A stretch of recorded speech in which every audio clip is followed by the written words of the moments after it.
Hello, everyone, and welcome to Talk Chef. I am one of your hosts, Reka. I'm your other host, Jordan. And today, our special guest is none other than Tavarez. You might have seen her in Showtime, on Netflix, and Mindy Kaling's Late Night, which sometimes I want to accidentally call Night Court. How are you?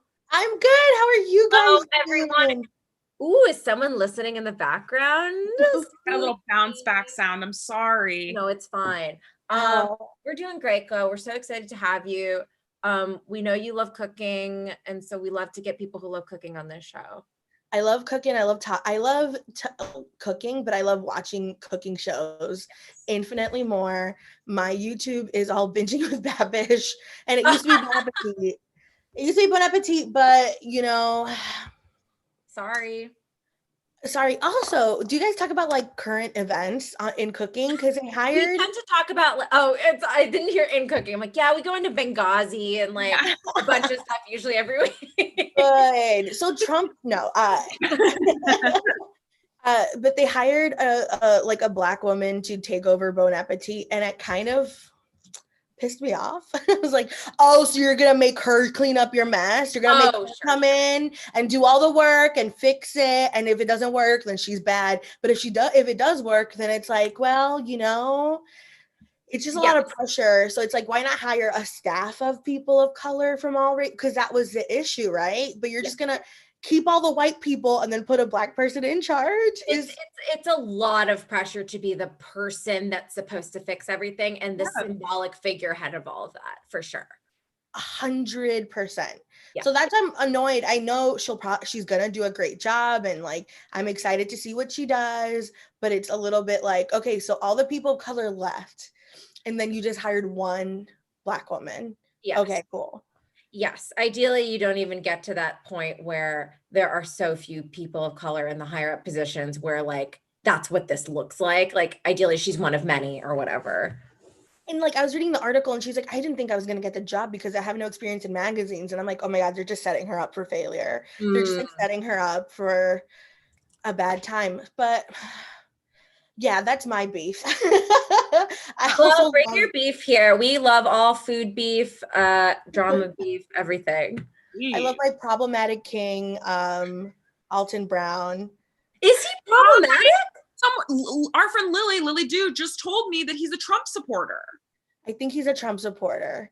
I think he came out as a Trump supporter recently. And you know, it's unfortunate. And maybe I don't love him as much anymore, but man, Good Eats.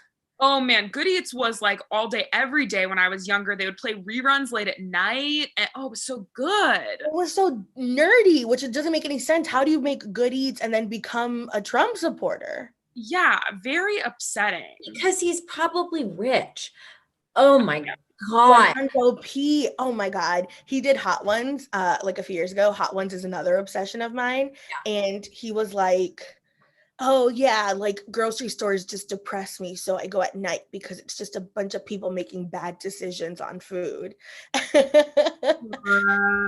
so tired of the chef that thinks I hate Gordon Ramsay, and I know a lot of people will come through this, but it's the same thing. I'm like, you think you're so much better than everyone else, and I'm like, why? Your food is boring. I haven't heard great things about your restaurants. You don't seem particularly nice, and even if your food was incredible, why can't you be nice? Maybe it is sometimes for him. Yeah, sometimes it's that manipulative, like abusive man bullshit. And it's that they use their like success and their intellect as a crutch to be like, well, I'm allowed to be this way. I don't have to go to therapy because I'm smart. Wow. We've begun every episode of Talk Chef this way, and we'll continue to do it. So, Glo, we have a couple orders of business. The first one being that obviously every week, this is a food-based charity show. We donate money every single week to a food-based charity. And this week is no different, guys. So, Jordan, you want to tell us about our charity this week? Yes, so this charity is called Core Gives, and they're a really great organization that helps people working in the food service industry and their children. So it helps them with everything from groceries to water to housing to right now they're also doing stuff with making sure people have Wi-Fi so their kids can do e-learning. They do all kinds of stuff. I posted a couple things to our Talk Chef Instagram story talking about how much money can go towards what and can get people what. It's really interesting to see. So follow us on @TalkChef on Instagram. You can check that out. But they're a really great organization. They've already reached out to us and said that they're really excited that we're raising money for them tonight. So let's raise money. People in the food service industry always have it hard because it is a truly hellish job. As anyone knows that's ever worked in the food service industry, it can be very fun and cool, but it's very hard a lot of the time. And especially during COVID, so many restaurants are closing. People have their kids at home. Not everyone has childcare, but has to go to work. There are just so many things. They need our help. They feed us and we love them. So let's raise some money. Let's do it. Come on. Come on. I love that. That's great. And as usual, we have Jordan's Venmo set up to take donations throughout the show. So if you want to donate, truly anything is helpful. I think like if you're shy about it and you're like, I've only got $1 to spare, that don't matter. That's wonderful. We'll take it. We love it. So if you are international, sorry to interrupt you, Rika. I just want to say, people ask about being international. You can always donate directly to the charity yourself if you don't have Venmo. Yes. And then you can just, if you want what you donate to be included in the total that we post every week, you can email us at talkchefshow@gmail.com. Yes. You can just send us your receipt or whatever, and we'll include that in our total. And we love you. And we love you. I'm so excited you're all here. We're so excited Glow's here. We love Glow. We're friends with Glow in real life, and we're very lucky to have her. We text each other sometimes. Literally, we text each other, if you can believe. It's very cool. We're just as a little side note before we begin our second order of business, Giannis, our favorite fan in the UK, has said that Gordon Ramsay is actually nice in the UK on TV, and in American shows, he's mean. Yeah, I think he's a nice guy. If you watch the show, if you watch any of his shows, that's where he gets you. He's like, hey, man, I believe in you, okay? I believe in you. And I think why he gets mad, he'll just be like, it's fucking cold. You're going to serve a cold dish? And I think people are like, yeah, what? So people back it up. I think it's all an act, but he's also kind of a jerk. I don't know. I mean, I totally agree with you. I think it's, I just, and someone is saying this on MasterChef Junior, he's very nice to the kids. I know he's a dad, he has kids. He's very nice to the kids. Oh, big congratulations. He's a nice cook. I know. It's just like, I think it's totally true what Glo was saying about, it's just like that very abusive behavior of being like, I'm going to be so mean to you, but then sometimes I'll be a little nice to you. And I know we are not there yet, but man, did I feel uncomfortable when these people on the show were getting yelled at at the end of the episode. Oh, totally. I was like, oh, they're getting torn to pieces. Yes. We will get into let's dive in here. We've got one more order of business though, Glo, which we didn't tell you about, which is just like every episode of Top Chef, Talk Chef has a quick fire. And as you know, quick fire is literally, just a short cooking competition. So this is going to be the shortest quick fire. Okay. In history. So short. Tweak those nipples because it's short. We are going to give you 10 questions. These are not trivia questions. These are just like personal preference, food, cooking questions, that your opinions. 10 questions, and you have 45 seconds to answer them. Ooh. This is the fastest. Yeah, you have 45 seconds each. Yeah, it's actually a big, giant pain in the ass challenge. It takes up like half an hour. But we're going to give you 45 seconds total. And if you complete the quick fire in time, you win a deed to the Terlato Wine Vineyard, which is a wine I've only heard of on Top Chef. and your own personal suite of broken Kenmore appliances. Yes. Oh my God. That's Okay. Terlato wine. I would love to figure out what that meant. Yes, So the please. smallest size is 400 gallons. So it's really good wine. We have been told by Top Chef contestants that it does not taste very good. Oh, of course it doesn't. Because all wine tastes the same. You will have 45 seconds from when Jordan finishes her first question. Are you ready, Glo? Okay. Yes. Okay. Offal or no full? No full? Chefs using offal, sustainable or bougie? Bougie. Favorite offal if you had to pick one? I don't know what the fuck offal is. Okay, wait, we're gonna pause the quickfire. We're pausing the Okay, quickfire. this has never happened. We are pausing the Never quickfire happened. for a quick definition. I simply can't do this to Glow. So offal is like what they used in the quickfire challenge. It's like the discards, the leftovers, like livers, kidneys. Okay. And some people call it awful. There's both names. Okay. Okay, so I'm gonna say let's start over. This has never happened before. Never happened, but I do in my heart of hearts feel like Glow will be good at this challenge. I agree too. I think this is fair, and anyone who disagrees, don't say anything. Keep it to yourself. Keep it to yourself, like a normal person on the internet. Don't comment. Exactly. Okay. Offal or no full? Offal. Chefs using offal, sustainable or bougie? Sustainable. Favorite offal if you had to pick one? Oxtail. What would you have made in this quickfire? I would have made the pig's feet into like a broth, and then like used up everything and made a broth and made a soup. What's the worst thing you've ever eaten? Oh, I don't know, white shit. 3 words to describe Jennifer Coolidge. The best, funniest. Favorite Jennifer Coolidge movie? Cinderella Story. In the challenge, who would be your celeb guest? Timothy Chalamet. Okay. How many did I answer? Very close. You got 8 out of 10.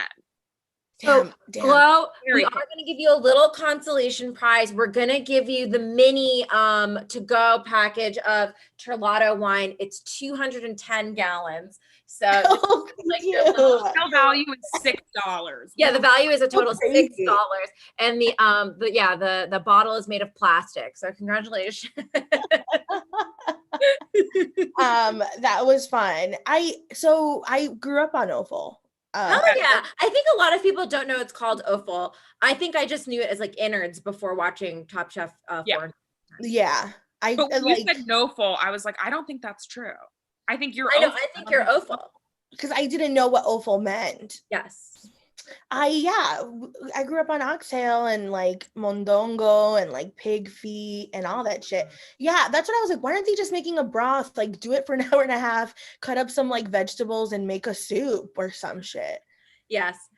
We've got a little love from Bridget Riscala in the chat, noting that Glow, when has to use 3 words to describe Jennifer Coolidge, use the word the as one of the words. I did do that. The best. Funniest. No, I did. Honestly, incredible. I think Jennifer Coolidge would be happy to be described that way. Yeah, with 3 little words. The best, funniest. I wait for anyone to say those 3 little words to me. Yeah. I want my career to be Jennifer Coolidge's career, where it's like she's like been in so many good movies. Yes. And she gets to be funny in all of them. And like so Giannis loves your Cinderella Story shout out. We've got a lot of Glow love in the chat here, which we're loving. Cinderella Story, it's the one I've seen the most, but I did watch A Mighty Wind and she is so good in that. Yeah, she is so fucking good in A Mighty Wind, and she's the best. And when she's a lesbian in the Best in Show with fucking that's so good. So funny. Yeah, it's so funny. I just watched her in Legally Blonde and Legally Blonde 2. And at the beginning of Legally Blonde 2, she picks up a snow globe. She's like, I love snow globes. I can hear the ocean. And it's so It's like such a stupid line, and anyone else saying it, you'd be like, oh, okay. But something about the, like, she's just so funny. And in this episode, she seems really nice, which I loved too. She seems really nice. It is a little like, it's very funny because this is one of the first like celebrity dinners I remember on Top Chef. And it does seem a little like, what is this challenge? Yeah. It's like Jennifer Coolidge is here and that's the challenge. Yeah, exactly. And I know that they were like, do you want to be a guest judge? And she was like, absolutely. I don't want to give any opinions. I don't want to be mean, but if they want to cook for me, I'll let them cook for me. Because she even was like, I never gave enough foam. And then the biggest fucking laugh. Yes. Incredible. So let's dive in here. We've got the quick fire. And as we've kind of implied, the challenge is to use offal to make a dish. I think cool challenge. Yeah. I think use everything you can when you cook. I think a lot of people throw out stuff that you can eat. I think especially in restaurants, I think so many home cooks really utilize things in so many cultures. Yeah. And I think that that's great and necessary. And I feel like in fine dining, so maybe it's better about it now, but I think there was a long period of time where so much of it was just like, oh, that's not fine. Yeah. Yeah. Mondongo is tripe. Yeah. And we had Mondongo is like the best. It's like so chewy. Yeah. We used to freaking love it. And like patica de puerco, which is like pig feet, we would like make soup out of it, and it was like the fucking like your lips. And that's also what's in ramen. Yeah. That's what ramen is made out of, pig feet. Yes. It's good. I do think, to Glow's point, a lot, like even as you were kind of talking about before, a lot of these things, the way like I could be totally talking out of my ass, but the way like gumbos and a lot of like Louisiana style stews, you use like, the shrimp heads or like whatever. All these things add extra flavor that you might just throw away. It seems growing up, my family still eats these things. We take shrimp heads, like big shrimp heads, and we remove them from the actual shrimp, because you like eat the shrimp in a shrimp boil, and then you save the shells that you peel off the shrimp, and you make shrimp stock with those to make something later like gumbo or etouffee or whatever. And then the shrimp heads, we take them and we batter them, and then we deep fry them, and we call them spiders. Yeah. And they're just like crunchy. If you've ever had like shrimp chips or anything, which are like big in Japan and other places, it's like, it kind of tastes like that. It's just like crunchy, hot, a little shrimpy. I love it. Well, I'm allergic to shrimp. Okay, Glow, you don't know this, but you might be allergic to Jordan, because shrimp is like her favorite food. She has a literal like prescription from a doctor to not eat so much shrimp. It's true. Yeah. For anyone that watches the show, you might know that when I was a child, a doctor was like, this child has the highest cholesterol I've ever seen in a child. How is this possible? And we were like, I don't know. And he was like, well, what's your diet like? And I was like, well, for breakfast, I eat shrimp and grits. And then for lunch, I have a shrimp po' boy with extra mayonnaise. And then for dinner, I eat like shrimp Creole. And then he was like, you are, because my family my family's from the Louisiana and like Mississippi area, but we don't eat meat. So we only really could eat shrimp. And the doctor was like, you are going to die. You're going to die. This child has to go on a shrimp diet. No more shrimp. Funny. I wasn't allergic when I was a kid, and out of nowhere I got allergic to it. And now I'm like super allergic to it. So I remember how it tastes. Did you like it? I used to love it. Yeah. I used to love it too. So I can't eat it, but you know what, Jordan? You could have all the sauce and all the shrimp. Thank you. Because I also don't love sauce. Yeah, that is that about you. That is really crazy. I love some sauce. I just don't like it when they fucking lather. There's like too much sauce on things sometimes. You gotta just take some of the sauce. Like if there's like a Dijon mustard, like that's too much. Like take it. You're in the wrong place. Let's back away slowly. There are some people who are like, I don't like sauce. And I'm like, yeah, because you're a dumb bitch that doesn't like flavor. But Glow loves flavor. I do, but I like shocking. I love the flavor of the item, and sometimes the sauce masks it or overdoes it. And let me ask you, is it possible you need more bread or more like pita, like something to sop it up? It is possible. But because I like goopy food, like I think Indian food is super goopy and I love it. Thank you. But like goopy, like I think like if I do a poke bowl, like I'm only gonna do one sauce, and I'm gonna ask for it light. You know what I'm saying? Because I like the rice, I like the salmon, I like the everything individually, and then when they put so much eel sauce on it that it just tastes like eel sauce, I'm like, this is upsetting. I want the flavors of the other items. So I just usually do a little bit of spicy mayo. Okay, that's Love interesting. spicy mayo. Love a spicy mayo. Spicy mayo, I mean, for sure. I just don't want the whole thing to be spicy mayo. I want to taste the rice. Also, I like rice, and I know you're not a big rice fan. Yeah, Reika and I are definitely more team bread or team noodle than team rice, but we do like rice in some preparations. So I feel like it's one of the few food things that Reika and I are on the exact same page about. Exactly. I'm a rice bitch. I've always been a rice bitch, though. You know, and that's what's kind of beautiful is we can coexist. We can coexist, and we can all still have a meal together. I'm sure we'll find beautiful. So hopping into this quick fire. Here are the dishes. Chloe, we usually just go through all the dishes they make and kind of give a thumbs up, thumbs down of like if we think that sounds good. So Frank made veal sweetbread and arugula mascarpone tart, cream of catfish head and a basil soup. Cream of catfish head and basil soup. This sounds really bad to me. I think it's too much. Like it's too many. Yeah, and I have not had offal, but the idea of offal and really heavy cheese or like creamy cheese-based stuff sounds kind of gross to me. Yeah. But I don't know. Yeah, I don't want a catfish. I don't think I want cream of catfish head soup. I don't think I want creamy catfish heads. I love catfish. Yeah. I like catfish head. Yeah. I don't think I want a creamy catfish head soup. That doesn't appeal to me. Yeah, creamy fish soup sounds like diarrhea to me. Okay, Marisa made homemade pappardelle, the pasta, Greek style beef cheek bolognese. Jesus Christ. That sounds good to me. Sounds really good. Yeah. Elisa, oh my God, I have so many fucking typos. Elia made seared kidneys with sweetbreads and fingerling potatoes. I also don't like her. I don't like her either. None of us do, and we'll talk about that more too. Yes. I think that sounds like too much awful with not enough to counterbalance it. Yeah. And she got in trouble for it too. Well, she got in trouble for something maybe you would do, Go, because they were like, there's no sauce. She also didn't rinse them or soak them. Oh, you gotta do that. If it's awful, like you gotta. Yeah. Crazy. Sweet Sam made sweetbread and scallion beignets with a Chinese 5-spice and sweet soy broth.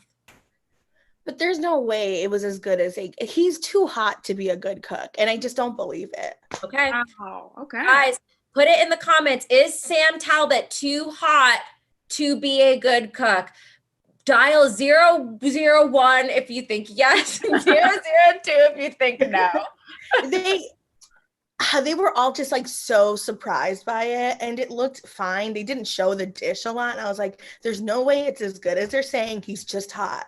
Yeah, he is hot. We do agree with you there. He is very hot. We like him. We love him, yeah. Marcel made a veal sweetbread schnitzel, pork blood and kidney sauce, and a capellini and pesto. This does not sound good to me. It sounds like fine. I don't really like schnitzel stuff. Like German food is like a little too much of all the same to me. And I know maybe that's a big generalization, but no, it's not. German food to me is all sauerkraut, and I just can't. I actually wish it was more along those. I like the pickly salad things, but whenever a food is just like fried something, I'm like, wow, I am going to be constipated. No thanks. Okay, Cliff made sauteed sweetbreads, shallots, olives, and a sweet sandwich of braised oxtail. I thought that sounded fine. It sounds like everyone in the first few seasons of the show makes like 7 dishes too many for one challenge. I'm like, what even is the dish? I'm like, what is the dish? You made a sandwich and then sauteed sweetbreads and then shallots and olives. It's like confusing. Yeah, so I'm like, oh, whatever. Okay, Michael made veal tail and tongue stew with a sunny side up egg on toast. Yeah, I like that. I like a stew. I think that sounds good. I like that there's toast to like sop up some of it. I think that's cool. I love wet bread. Yeah. I think part of the inception of this podcast, to me, and this isn't a podcast also, it's a live stream.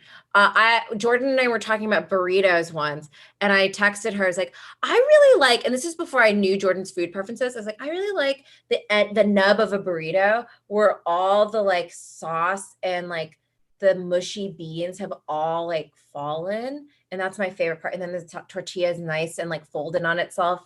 And then Jordan, that's when I knew Jordan liked me. You get the sauce out.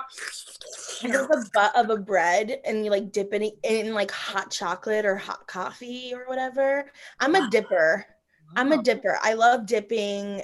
I dip like I dip my pizza crust in Coke and people get so mad at me, but I do it. I'm a dipper. That's People get so mad. blowing my mind because I love soda more than anything, as I'm sure you know, and I've expressed to you many times. The idea of dipping pizza crust, another one of my favorite things. This is okay. No, the question I am about to ask is wild. So I dip my pizza crust in a ranch or in the garlic sauce from Domino's. Wait, hold on. Hey, hold on.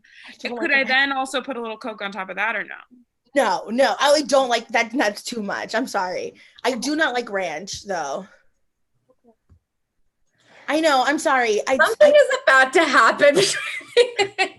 I love you so much, Jordan. And Jordan once took a picture. We talk about my banana pictures all the time here, which are nice. Jordan took a picture once of a straw inside of a bottle of ranch dressing. It wasn't a picture. It was a TikTok, and it was a lifestyle. It only got 30 likes. Blue cheese over ranch. I agree with that. Okay. I do agree with that. Yeah, especially with a wing With or a wing? buffalo something. Absolutely. Do you know like buffalo is basically just butter and and Frank's hot sauce? So good. I couldn't believe it. When someone told me that's what it was, I was like, and it's a Bon Appetit video when Claire makes it. I was like, oh, I can make buffalo sauce at home. It's so good. It's not some. Oh wait, by the way, I would be remiss to say for any of Glow and Jordan and my mutual friends. One time we were playing code names. And You're not, Rachel. You would not do this to me. The kill word, which is the word, if the spy master says a word that makes you choose the kill word, because basically the whole game is you say something that makes your teammates have to guess what words you want them to pick. Glow said spicy, and the kill word was buffalo. And so the team immediately in the second round picked buffalo and won. The first round, it was the first question, and I was like, because I'm cocky, and I was like, I got this, spicy, and it was for like Mexico. It was like also something that was like, it was like taco in Mexico or something, and I said spicy to be a bitch because I'm like, I'm Latinx, I can say this and make everyone uncomfortable, but I ended up losing. It was one of the funniest things on earth. It was too sober for code names. Moving on, Mia made braised pig feet with sauteed arugula and homemade cornbread. Sure. Ooh, I like cornbread. They are making like seven. I'm like that. Jordan and I were like, how much time did they get? Because I'm like, how did you make cornbread during a quick fire? Yeah. Josie made braised oxtail with a carrot broth, potato puree, and tripe cracklings. Yeah, I like cracklings. It sounds good. We know it kind of got fucked up, but I don't want fried tripe. I don't think so, because tripe is so greasy. Yeah. If you're gonna like also fry it, I'm like, that's not gonna be. Maybe that's bad. Probably true. I've never had it fried. I've only had it in soup. Yeah. Yeah, I can't imagine. It's chewy, like frying. How do you crackle it? I don't know. Betty made fish head and beef cheek and brodo, black pepper fettuccine, and roasted vegetables. I like fettuccine a lot. Me too. I love black pepper a lot. I think black pepper is a little underrated. I feel like I agree. Salt and black pepper potato chips are like among my top like 3 favorite flavors. You know what my favorite breakfast is? Tell me. A hard-boiled eggs with fresh black pepper and salt on it. Good. And how hard do you like them boiled? I do a medium boil. I have a whole, I think I've texted you about You it. sent it to me. I have a whole thing. I'm very good at like making that egg so ooey like not ooey gooey, but like Perfect. flaky on the inside. It's perfect. I love I that. found the recipe from Glow because Glow posted it once, and I was like, I'm good at cooking, but boiling an egg is something that I just cannot seem to do. Yeah. The water has to be boiling first before you put it in there, but the eggs have to be room temperature because you don't want it to crack. Wow. Okay, everyone take notes. Yeah. Carlos made sauteed sweetbread, cilantro lime sauce, and almond and ginger rice. Sure. And Elon made almond crusted sweetbreads, fingerling potatoes, scallions, and a champagne vinegar. That sounded great to me. Yeah. So on the bottom, Josie's oxtail was too chewy. Elia's kidneys tasted too much like kidneys, and she fought back against the note. And then on the top, we have Cliff, who had a really good oxtail, Sam, who was very innovative, and Milan, whose food just was good. And Sam takes the cake for this one and gets immunity, which, you say beignets, and I am at your front door. Honestly, the beignets does sound good, and maybe I'm just biased, but I'm like, there's no way he's so hot. Yeah, I think you're biased, Glow, because he's hot. It allows you to not see that he's a good cook, even though you haven't tasted his food. Wow, it's so hard for hot people. Yeah, it must be very hard. Let's take a moment of silence for hot people and their struggles. Okay, the moment is over. The elimination challenge. I liked that the elimination challenge also tied into the same themes as the quickfire because they do a leftovers elimination challenge where, again, much like last week, this challenge has 72 components. So I will just list them here. You must cook Jennifer Coolidge and her private party of 60 guests a 6-course lunch. You can only use the remains from a busy dinner last night and whatever's in the fridge of this restaurant. You'll be working in pairs. So it's a lot of components. And then each person pulls a knife to see which course they're cooking. I think this challenge is a huge cop-out. Tell me why. It's a leftovers challenge, and then they go into this professional kitchen, and the stuff that's left over is like whole duck, and it's not leftovers. I'm like, what are you? Yeah, a leftover challenge is like, here's a Domino's pizza, turn it into a amuse-bouche. You know what I mean? Like, I agree. Yeah. I think it's more like it's available ingredients challenge. It's like, and it's not even that, because like basically the luxury that's being taken away is shopping for the ingredients you want. And so they're like, you still get to shop in the restaurant. In a great kitchen. Yes. Especially if like not all of them used leftovers. Like, yes, only the people that won used leftovers by using the paella. Yeah, exactly. Paella with the risotto, but no one else did that. Yes, I agree. I think it was strange. Yes. Yeah. So the teams end up being course number 1 is Frank and Marcel. Let's do a quick rundown of these courses. They make, one in a long line of trios and duos today, a duo of salmon. It's a salmon tartare and salmon mousse with red and gold beets. What do we think? Yeah. I'm here for beets.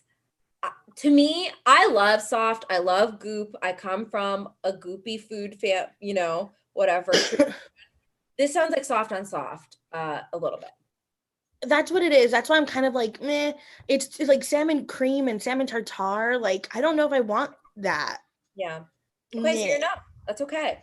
Yeah. I think I'm down. Yeah, I don't think I'm for it. That's okay. Course number 2, Sam and Cliff.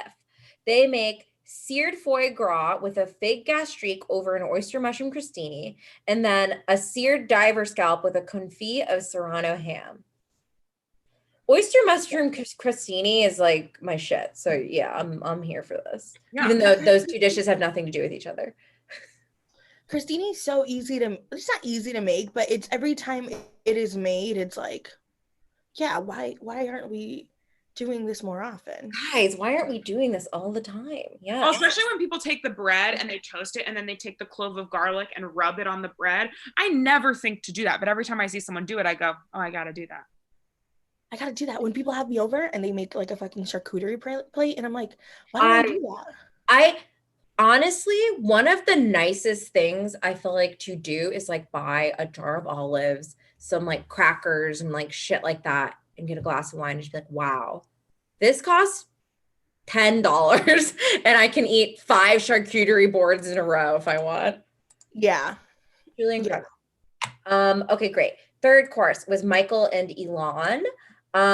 Michael famously in this season has not been kind of up to par with the rest of the chefs, but today close. Inexplicably, him and Elon have formed a friendship I've never seen on the show. It is only verbalized in a way that I can imagine a producer put into their mouths. They make paella with lobster, shrimp, mushroom, and a fried soft shell crab. This looks awesome to me. Yes.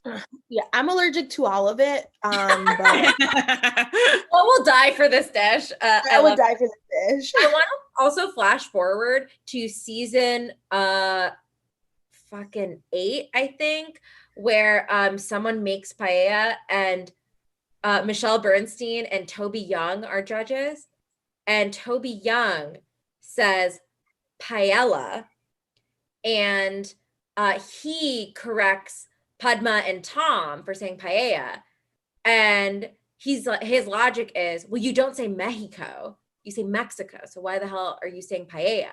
And then Michelle Bernstein, a Latinx woman, is like, well, I grew up in a Latinx household, so I say paella. Just a moment of Top Chef I hate. He's like, oh yeah, you're right. Also, I like Michelle Bernstein. Our guest that we've had before, Jackie Pekar, who is a chef that we are friends with, that came on the show once, who's worked with a bunch of people on Top Chef. And she used to work with Michelle Bernstein in Florida, because we're from Florida, which is where Glow is also from. And yeah, they work together. And apparently Michelle Bernstein is like incredible and wonderful and amazing. We love. Nice. You know, I once did a thing where there was like a British person who was doing an American accent, and my name was Mario, and I was like, she was like asking me how to say it, but the speech person that was like helping her with her accent was like, no, she's Anglo-Saxon, she'd say Murillo, and I just didn't have like the energy to be like, but I am a Latinx person and this is my character and I would like you to say it correctly. That just brought me back to like being in a thing and not being able to just like not having the energy to explain to people like why I need it. I don't know. Yeah, that's truly sickening. White person saying Anglo-Saxon. Mm-hmm. It's a slur. We got to get rid of jail, but there should be just a jail for white people that say Anglo-Saxon. It's just a thing where I think about it at night of like, I should have fucking said something. But I was just kind of like, okay, I guess Anglo-Saxon's a good excuse. Truly mortifying. Okay, our next dish, Betty and Mia make a pan-seared duck with sweet potatoes, green beans, and on a puff pastry. Honestly, I honestly thought they were shitting on this. I think a duck Napoleon sounds great. I've actually at Clinton Street Bakery, my favorite place to eat pancakes. They have a duck like puff pastry sort of dish, like a pizza almost, that looks incredible. Never eaten it. It looks really great, and this reminded me of that. I don't know why they were shitting on it, except for the fact that maybe it sounds like there's no sauce to bind those two elements together. It's like dry on puff, and that the puff pastry was not cooked properly, and didn't make it. Yeah, I think it was like a, hey, speak up and like, you know, have a backbone with each other. But yeah. I love puff pastry. It kind of like sounded like a beef patty kind of, but not really, like an other version of a beef patty. Oh man, there's a place over here, Rika, called Uptown Veg, if you ever come back to New York. That is a vegan Caribbean restaurant, and they make like beef patties. I've never had a fucking beef patty. I want them so bad. They make beef patties that are like vegan because it's a vegan restaurant, and they're the best fucking beef patties. I wish I could ship them to you. I have to like figure out how to get you guys these beef patties. You could if you want. They're like fish patties. Oh, they're so fucking good. But yeah, that's what it sounded like to me. And I was like, I don't know this. And the duck looked good. It might have been overcooked. I've never really had duck before, but it looked yummy. Yeah. also like, it reminded me of an infomercial where it's like, do you ever like try to get a thing out of a cabinet and then all the stuff falls on you? Do you know what I'm talking about? It reminded me of that, where they were like, the puff pastry's too big. There's too much puff pastry. I'm like, that's not a real problem. Right? Like, I've never eaten something and been like, there's too much puff pastry. Like, what? It's so cumbersome. What am I going to do? Yeah. They are very. Yeah. Yeah. You need a slap chop to chop your puff pastry. Yeah, I was just like, calm down. Then, Okay. guys, this is where this 6-course meal, I didn't mention, by the way, they did not check in with each other as to what they were making. And when Betty and Mia were like, hey, let's go over the food, I understood. I think both parties were wrong in some capacity. I do think they did it too soon. They did it too fucking soon. They did it too soon. How the fuck do they know what they're going to make? They haven't seen the fucking pantry. But then y'all gotta check in after you look in the pantry. That's absolutely insane to not know what everyone else is making, to the point where it's not even like, oh, I know she's making a duck dish or whatever. It's like two people almost made the same type of drink in 2 courses back to back, which is crazy. And nobody wants a drink on Top Chef made by one of these people because they're always not as good. They're always bad. So speaking of which, 5th course, which traditionally in a 6-course meal would be a protein course, right? Yes. That's what they said. Okay. So cool, left turn here. We get a trio of palate cleansers, which I would argue might be the exact opposite of a protein. And what Marisa, the thing they make, now listen, I'm a vegetarian / vegan. I eat a lot of vegetables. I eat a lot of bullshit. I was like, this is not a course. It is a fennel and apple salad. Fennel apple salad, sauteed pineapple salad with goat cheese, and a prickly pear and coconut soup. I would eat those things. They're not in my 6-course menu. I'm not paying. I also don't think they're paired. Those things don't pair together. No. I also think the drama around this dish was like, oh, at the last minute we have to change it because y'all are also serving something in a shot glass and we're serving something in a shot glass. Like I was just like, who cares? This looks like in, at least in a lot of like Asian households, it's like, here's whatever fruit we have chopped up in a bowl and I've put 10 raisins on top. That's what this reminded me of. Yeah, it didn't. They were like, you guys didn't cook. And it was like, they literally, as Gail points out, they didn't cook. Oh man. That prickly pear and coconut soup, I don't know that I've probably had prickly pear. I can't like pinpoint when I've had it, but this is just like a dessert course. Like, I don't understand. Absolutely. What this is. By the way, just a flashback before we keep going, because I forgot to say this. In the quick challenge, I forget what it's called again. The what? The quick fire. The quick fire. 3 women lost and 3 men won. And I was like, do they see this? I don't think that would ever happen in reality TV nowadays. No. I don't think it would happen. Well, we've commented on it before. In these early seasons of Top Chef, they don't include a lot of footage of any women commenting. I'm sure there is footage of it, of women commenting on that sort of thing. But they don't really show it. They do show men doing like little weird sexist crap in the kitchen and stuff like that. And also you can just kind of see it like playing out. And I'm sure too, in the casting process, they pick, like Mia and Betty are both catering chefs, right? Whereas a lot of the rest of these people have restaurants. So there's also something weird imbalance there of like, are the challenges geared more towards people who have restaurant experience? Like blah, blah, blah, blah, blah, blah, blah. Yeah. Totally. 6th course, Elia and Carlos make a trio of desserts. This was literally like a 10-course meal. This was the trio. Chilled pomegranate and orange juice with basil and a giant flower. Phyllo and mascarpone Napoleon with champagne grapes and a fig sauce. Apple and pineapple sorbet with candied pistachios. I would, if any of those, I would try the Phyllo mascarpone Napoleon, but I fucking love dessert. And an apple pineapple sorbet with candied pistachios, I'm like, yo, we just ate a freaking pineapple salad, an apple fennel salad. Please do not give me some non-fatty sorbet with irrelevant nuts. I think I would like the sorbet. Also, I would just like the pomegranates.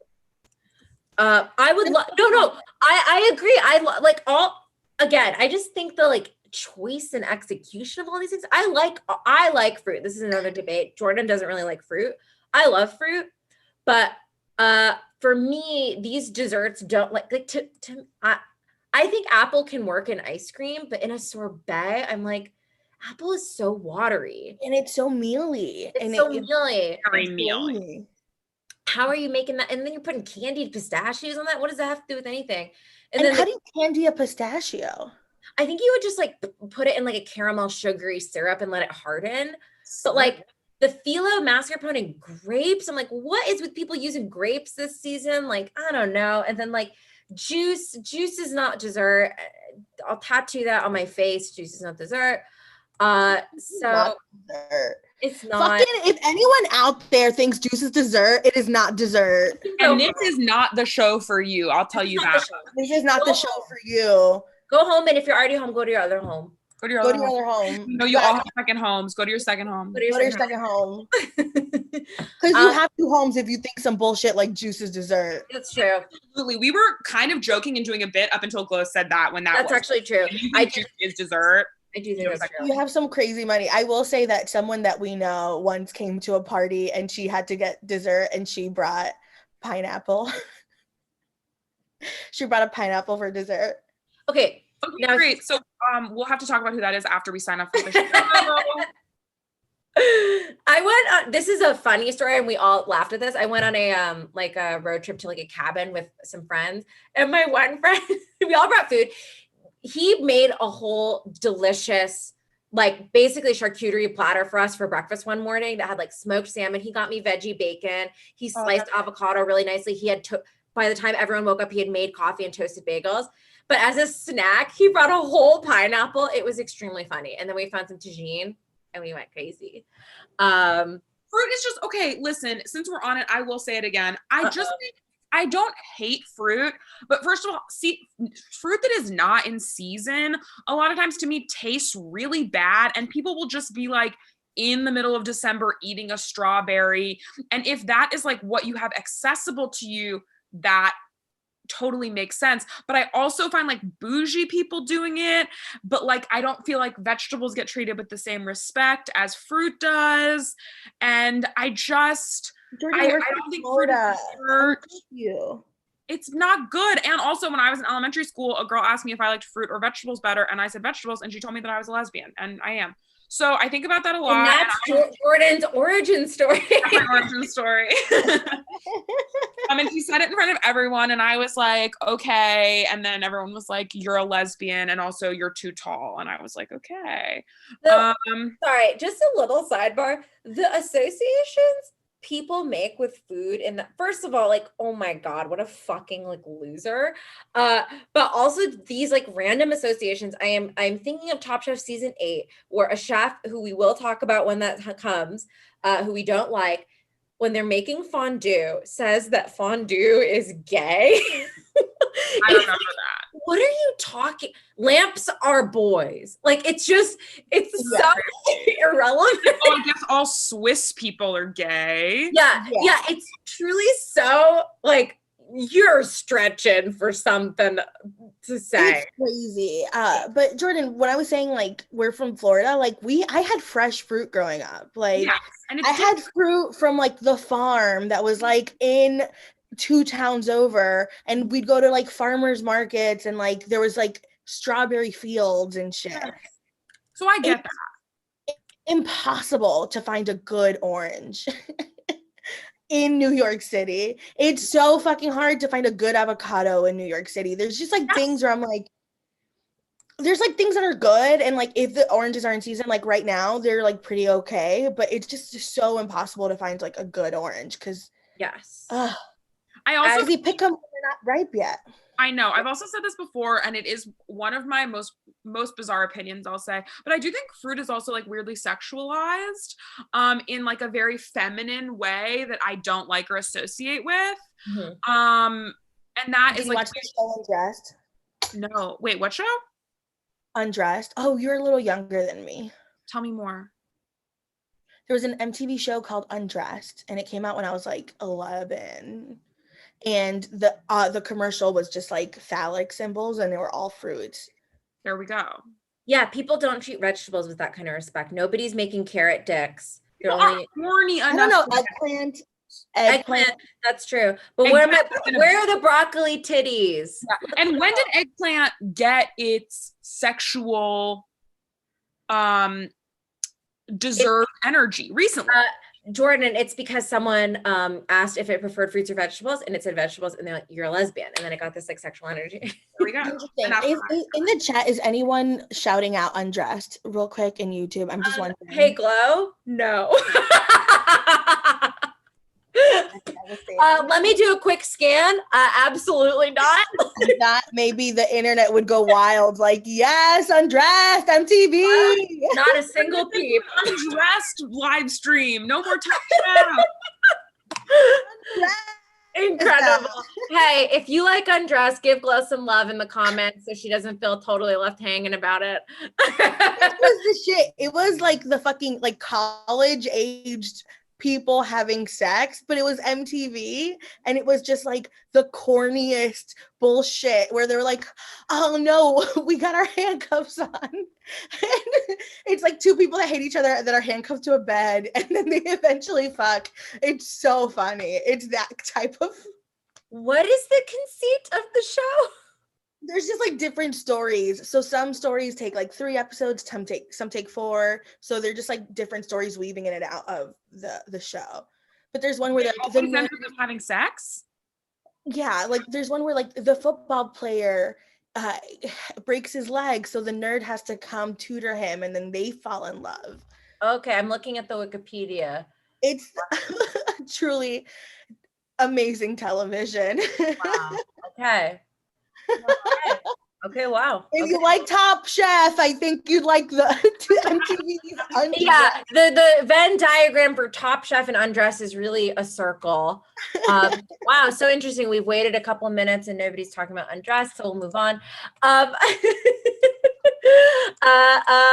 Great. So none of these courses work together. Jennifer Coolidge seemed happy. Yeah. The judges were like, these are pretty disparate meals. Judges table, Sam and Cliff, and then Elon and Michael end up in the top. Also furthering Glow's statement that a lot of the men end up in the top. And then the winner is Elon and Michael for the paella, and Elon is like the individual winner, which I thought made total sense. And they're the ones that used a leftover. I also think Elon like lucked out because his whole thing is Spanish cuisine. Yeah, this is like being handed, not that he didn't do work, but like, yeah, truly. They all could have done it. They all could have done it. He saw the ingredients and said, I can do my thing. They Are you an Elon fan? Are you an Elon fan, Glow? I kind of liked Elon. I don't know. I don't think I'm a fan of anyone after this. Actually, that's an incredible statement for season 2 in general. I don't think I'm a fan of anyone. Famously, I do not like season 2. And that guy is so shitty. Well, which one? They didn't end up in the top or bottom, but the guy who was like, it's like prom and you get a date. Marcel. Oh, fuck that guy. Yes. It does seem to be that even when people have not seen him in previous episodes, in isolation, they watch him and do not like him. What's interesting is there are multiple villains in this season. I think in a lot of reality TV, maybe there's 1 or 2. This is almost a season entirely of villains and then Sam, which is interesting. Well, I really didn't like Elia. Was that her name? Oh yeah, tell us why. Her vibe was bad. Her vibe was really, really bad. She felt like she wasn't listening. She was just like, I did the right thing. I don't know why they're fucking talking to me. And she had ideas. I just didn't like it. She was like kind of not nice. I do believe Jordan and I have a policy here. We try not to talk bad about anyone unless they're like mean and a bad person. I think Elia is really young and she has that sort of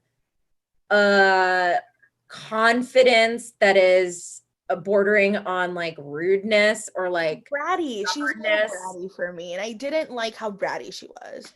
Yeah. I was like, just take the advice. I hate it when people on reality TV shows fight the judges, because and even though I'm like very anti-authority, I'm very like, don't tell me what to do. If you're on a reality TV show and you're getting notes from people that know more than you do, even if you're right, just take the fucking no. Just take the no. Yeah. And do something with it, you know? It's always, I think a lot of times with these notes, even if you don't fully agree with it, maybe there's something you can take from it. Totally. It's the note behind the note. You're diagnosing sometimes like, you know, a symptom of a larger thing. Absolutely. That being said, when I'm being noted, I ask way too many follow-up questions, or I'm like, okay, so you're saying in this okay. Okay, so this is what you're saying. And they're like, I'm like, okay, yeah. Okay, no, just wanted to like fully understand. And you say it in a super shitty way. Oh, so you're saying this, are you? So you're saying that when I did this thing, you thought okay, cool. No, I get it. Weird. Okay, interesting. You're very passive aggressive. No, I take this note. I take it. I take the note. Thank you. I'm taking the note. Okay, so on the bottom is Marisa and Josie, Carlos and Elia, and then Mia and Betty. That all made sense to me. I think any of them could have gone home and it would have been fine. Yeah, I think Mia and Betty like are pretty safe. I think the other twos were like Mia and Betty had a fine concept. I think they just didn't execute it or proportion anything correctly. And I guess they didn't cook the duck correctly. I think Marisa, Josie, Carlos, and Elia's whole like conception of their dishes was bad. Yeah. I felt bad that it was Josie's first time in the bottom and she got sent home. Yes. Josie, go ahead, Jordan. No, I was just going to say, I think Josie's whole plan, the entire competition, was to just kind of be in the middle. Josie was never trying to win. They were exerting a lot of energy in an attempt to do just okay and not get sent home. And I found that to be frustrating because I'd rather watch someone make big swings and get sent home rather than just be like, okay, I'll always be in the middle. And Josie even talked about that. That's not even something I'm like projecting onto Josie. So I think that felt, what? She did say like, oh, I missed the middle or whatever. Yes. Yeah, so I think it just felt a little frustrating to me because I'm like, you seem cool. You're queer. You're from South Florida. Like, let's turn it up. Yeah. I want to dig Josie a bit more. And a spoiler alert, they come back in future seasons. And it's a little bit more of the same. Oh, interesting. Yeah, so I imagine our Reagan and I's like perception of Josie is also influenced by that very heavily. Yeah, this is the only episode I've ever seen of this TV show. Yes. I did feel bad, but I did get that from the note because the guy was like, why are you not trying to win? You got to try to win. Yes. They were so frustrated. They yelled at them. I felt so uncomfortable. It's funny because I know partially it's music and partially it's the attitude, but like whenever someone wins, it's like the judge's tone is like very, one way. And whenever they lose, it is so my exact least favorite type of writing note, which is like, why did you even do that? Yeah. It is. It's so like beside fake, like, why would you do that? And it's crazy to see them split up. And it felt like because they were all the bad ones, they were just like, and you did this and you did this. And because in other reality TV shows, they have the good ones there and the bad ones there. And they're like kind of shelter both of them. In this one, it was just like, what was that? Quick shout out. Julian says that Glow performed a ceremony whenever she received notes in improv on their improv team in 2015. So you got a little shout out to your notes, Glow. I performed a ceremony every time. I married my teammates. Beautiful. Okay, so in the end, Josie and Marisa go home. I believe the biggest culprit was probably that coconut prickly pear soup. Yes. Yeah. Absolutely. Oh, quick, Julian, tell me if you know about the show Undressed. Okay, yeah, Julian, pop it in the chat if you know what Undressed is, and then pop in the chat if you liked it, and if you want to support Glow on that. I think the thing that sounded the worst to me was I don't know. I think the two salmons was for me what was like, and I love salmon. Yeah. Okay. I love salmon, but like the tartare and the mousse. I don't know. I never want to try whatever the fuck a salmon mousse is. Yeah.